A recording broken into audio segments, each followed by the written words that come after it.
Once upon a time, at the foot of a great mountain, there was a town where the people known as happy folk lived. Their very existence a mystery to the rest of the world, obscured as it was by great clouds. Here they played out their peaceful lives, innocent of the litany of excessive violence that was growing in the world below. To live in harmony with the spirit of the mountain called Monkey was enough. Then one day, strange folk arrived in the town. They came in camouflage, hidden behind dark glasses, and no one noticed them. They only saw shadows.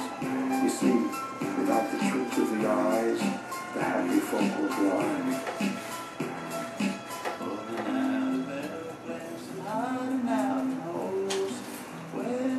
Sunset took on people going home.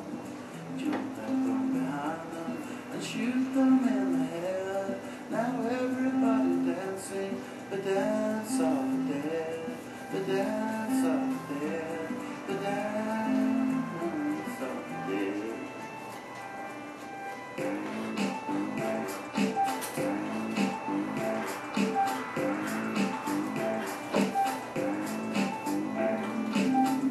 The strange folk found their way into the higher reaches of the mountain, and it was there that they found the caves of unimaginable sincerity and beauty.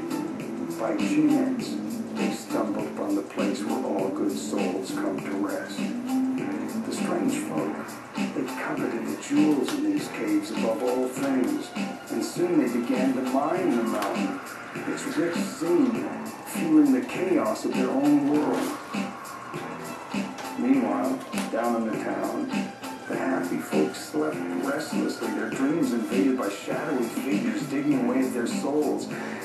Every day, people would wake, stare at the mountain.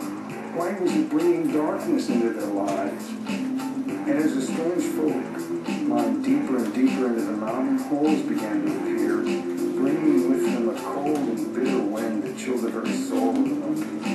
For the first time, the happy folk felt fearful, for they knew that soon the monkey would stir from its deep sleep. And there came a sound, distant first, that grew into cacophony soon as it could be heard far away in space. There were no screams. There was no time. The mountain called Monkey had spoken. There was only fire.